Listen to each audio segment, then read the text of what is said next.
इस इलेक्शन में भी लोग जो है कांग्रेस को पूरा सपोर्ट करेंगे और चारों सीटों पे हम लोग जीत हासिल करेंगे। संभावना तो ऐसी है कि मोदी भी जो है, नरेंद्र मोदी जी भी कांग्रेस से लड़ सकते हैं। संभावना थोड़ा खत्म हो सकती है उसमें।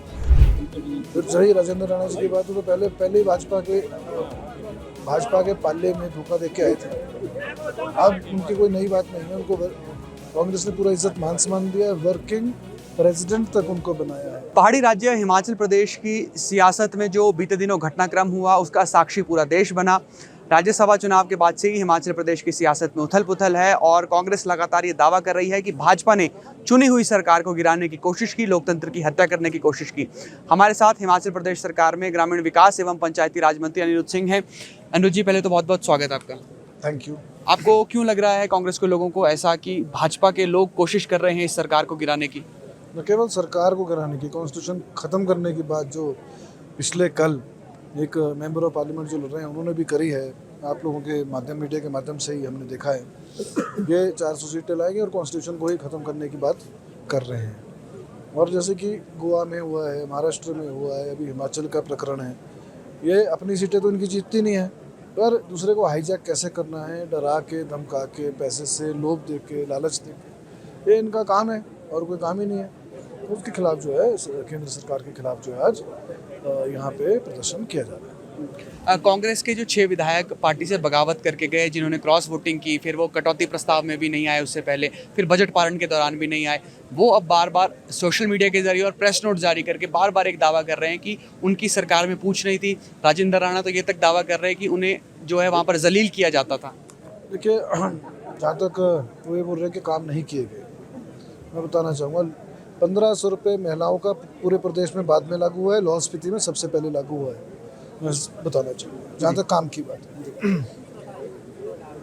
हमारे लखनपाल जी हमारे मान्य हैं, उनके समय में भी जो है उनको कांग्रेस ने टिकट दिया, प्रदेश अध्यक्ष बनाया सेवा दल का। कांग्रेस की वजह से ही अगर उनका नाम है या विधायक बने तो कांग्रेस की टिकट दिया वहाँ से बड़सर से, तो कांग्रेस की वजह से ही दिया है। फिर सही राजेंद्र राणा जी की बात हो तो पहले ही भाजपा के पाले में धोखा देके आए थे। अब उनकी कोई नई बात नहीं है, उनको कांग्रेस ने पूरा इज्जत मान सम्मान दिया है, वर्किंग प्रेसिडेंट तक उनको बनाया है। और छोटी मोटी बात को लेके या अपने लालच को लेके अगर वो वापस जा रहे हैं तो बड़ी दुखद बात है। अनिरुद्ध जी, लोकसभा चुनाव के लिए अब बहुत कम वक्त रह गया है, चंद हफ्तों का ही वक्त रह गया है। उससे पहले हिमाचल प्रदेश में इस तरह का सियासी घटनाक्रम उपजा है। आपको लगता है कि इससे चुनाव में उतरने में और कार्यकर्ताओं के मनोबल में भी टूटने में एक बहुत बड़ा ये रोल प्ले कर सकता है? देखिए, ऐसा नहीं है कि कार्यकर्ताओं का मनोबल किसी का भी टूटा है। उल्टा जनता देख रही है कि भाजपा किस तरह से जो है पूरे प्रदेश में काम कर रही है। और मैं समझता हूँ जैसे कि बाई इलेक्शन में 4 सीटें जीते थे, उसके बाद कांग्रेस की पूरी सरकार बनी विधानसभा में। अभी इस इलेक्शन में भी लोग जो है कांग्रेस को पूरा सपोर्ट करेंगे और चारों सीटों पे हम लोग जीत हासिल करेंगे। नेता प्रतिपक्ष कह रहे हैं सरकार अल्पमत में है, बहुमत साबित करके दिखाए, नैतिकता के आधार पर मुख्यमंत्री इस्तीफा दे। लगातार एक हफ्ते से इस तरह के बयान भाजपा की ओर से जारी हो रहे हैं और खास तौर पर नेता प्रतिपक्ष की ओर से। देखिए, जयराम जी अपना तो दिखते नहीं है, अपने कार्यकाल में क्या किया है। दूसरे को भाषण मारना तो आसान है, विधानसभा में खड़े होकर उन्होंने बोला तो भगवान की तुलना खुद से कर रहे हैं। कभी मोदी की तुलना कर देते, कभी खुद की तुलना कर रहे हैं। उन्होंने बोला इस सरकार को भगवान ही नहीं बचा पाए। भाई, आपके अंतर्यामी हो। मैं समझता हूँ ये जो बेहुदगी से जो वो क्वेश्चन एंड आंसर करते हैं जयराम जी, बड़ी शर्म। इतने सीनियर लीडर होके, इतने सीनियर एमएलए होके, जिस दिन राज्यसभा की वोटिंग हो रही थी वो लड़ाई झगड़े के ऊपर वो लोग उतारू हो गए। इतने सीनियर लोग होके अगर ऐसी बदतमीजी करेंगे तो मैं समझता हूँ दूसरी आने वाली जनरेशन को क्या वो संकेत देंगे। सरकार सुरक्षित है अनिरुद्ध जी पूरी कांग्रेस पार्टी? बिल्कुल सुरक्षित भी है और 5 साल पूरी चलेगी। अगर ये 6 विधायक जो बागी हो गए, अगर एक कोई कोशिश करे वापस आने की, तो जिस तरह से कहा जाता है कि संभावनाएं हमेशा राजनीति में बनी रहती हैं, तो इनकी भी वापसी की संभावनाएं बरकरार हैं अभी?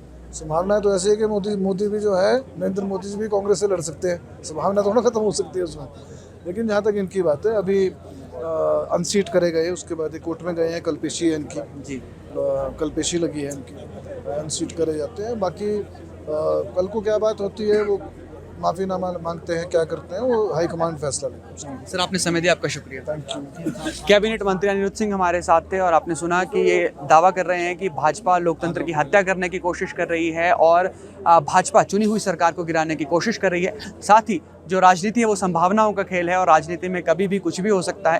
प्रधानमंत्री नरेंद्र मोदी भी कांग्रेस से चुनाव लड़ सकते हैं, हालांकि ऐसा होगा या नहीं ये तो आने वाला वक्त बताएगा। लेकिन एक उदाहरण ये और एक संदेश ये कि राजनीति संभावनाओं का खेल है और आने वाले वक्त में अगर ये बागी भी वापसी करना चाहें कांग्रेस में तो ये आ सकते हैं। लेकिन इसका दूसरा पहलू ये भी है कि अगर इन्हें अनसीट ही रखा गया, सुप्रीम कोर्ट से कोई राहत ना मिली, तो हो सकता है कि ये कांग्रेस के विधायक भविष्य में भाजपा की राह अपना ले और कांग्रेस का हाथ छोड़ कमल का दामन थाम ले। तो फिलहाल के लिए इतना ही। आप जुड़े रहिए एबीपी लाइव के साथ।